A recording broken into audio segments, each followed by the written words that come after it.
महाराजांचा जय श्रीराम, जय जय श्रीराम।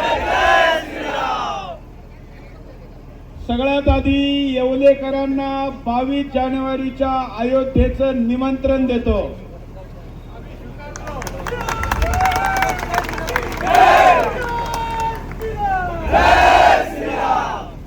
श्रीलंकेपासून अयोध्येपर्यंत चाललेली श्रीरामाच्या पादुकांची यात्रा आम्ही येवल्यात आणली, याबद्दल काही लोक धन्यवाद देत होते। तर मी त्यांना सांगू इच्छितो की यात्रेचा रूट आम्ही नाही ठरवला, जिथं जिथं राम गेले होते तिथं तिथं यात्रा चालली, म्हणजे रामजी पण येवल्यात आले होते।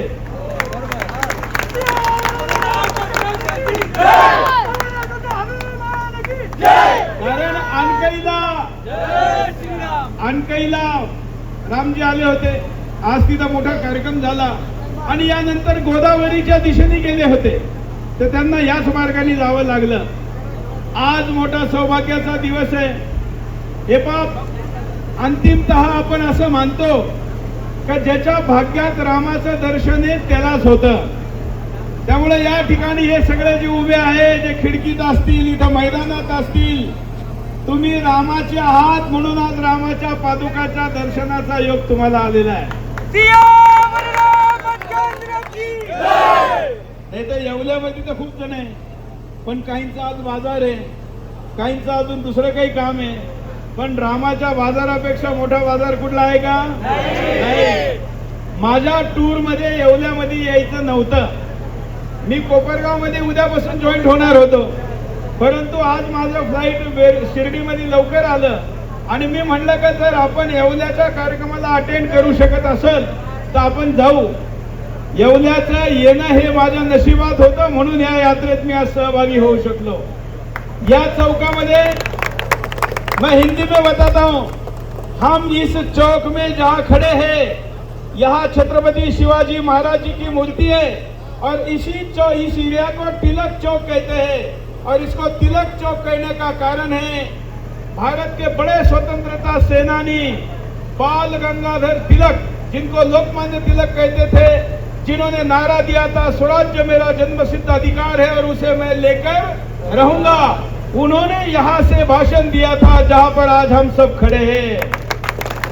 और उन्होंने कहा था, लोकमान्य तिलक जी ने यहाँ से कहा था कि स्वराज्य मेरा जन्मसिद्ध अधिकार है।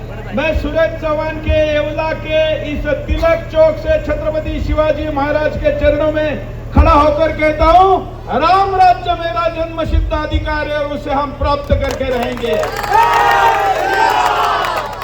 और इस शहर से मेरे और भी रिश्ते हैं। हमारे नायक 1857 के स्वतंत्रता समर के महानायक सेनापति, जिनको कहा जाता है इसे तात्या टोपे, भी इसी शहर के हैं। मैं उत्तर भारत के जो लोग इस कार्यक्रम को देख रहे हैं उनके लिए हिंदी में बता रहा हूँ, तात्या टोपे जिन्होंने 1857 किया वो इसी शहर के हैं। ऐसे महापुरुष वही पैदा होते हैं जहाँ राम जी जैसे बड़े भगवान जाते हैं। देखिए नासिक के पंचवटी या नासिक परिसर में राम जी गए थे, सावरकर वहां पर हुए, जिन्होंने हिंदुत्व का एक नई व्याख्या दे दी। और इसलिए आज येवला में आए हैं। आप सभी को निमंत्रण देता हूं पुनः 22 जनवरी अयोध्या का, और आज के कार्यक्रम के लिए धन्यवाद। अभी हम आगे कोपरगांव जा रहे हैं। जय श्री राम। एक दो परिचय बताता हूं। हमारे साथ में राम अवतार शर्मा जी है। प्रभु रामचंद्र जी जिस मार्ग से पैदल गए उस मार्ग का कोई लेखा जोखा किसी सरकार के पास नहीं था। आप इनकम टैक्स डिपार्टमेंट में काम करते हुए वहां से छुट्टी लेकर या छोड़कर या जैसे भी करके 18 बार राम जी के मार्ग पर पैदल गए हैं, 18 बार। और रामायण सर्किट के आप चेयरमैन हैं। आपको लेकर ये यात्रा निकली है। ये मेरा बेटा है प्रदोष, ये 23 साल पूरा करके 24वें वर्ष में है। इसने पत्रकारिता आगे शुरू करनी है, ऐसा तय हुआ तो हमने कहा कि सबसे मुश्किल मार्ग पर चलो, लेकिन इतने बड़े गाइड जो राम जी के मार्ग पर 18 बार चले, इनके साथ प्रदोष के नेतृत्व में ये पूरे देश में यात्रा चल रही है। 8 राज्यों में लाखों लोग इस यात्रा में सम्मिलित होंगे और ये यात्रा आज यहाँ पर भी आई है। जिनको आप पहले श्याम महाराज जी के नाम से जानते होंगे, यहाँ पर 2018 में कई कार्यक्रम हुआ था, यहीं पर हुआ था कहीं पर, जनसंख्या नियंत्रण कानून का। तो उस समय भी आप हमारे साथ थे। अभी संन्यास लिया है, तब सफेद कपड़े में थे, वारकरी थे। अब भारतानंद है, तो भारतानंद बनने के बाद येवला में पहली बार आए हैं, तो इनका स्वागत करेंगे ताली बजाकर।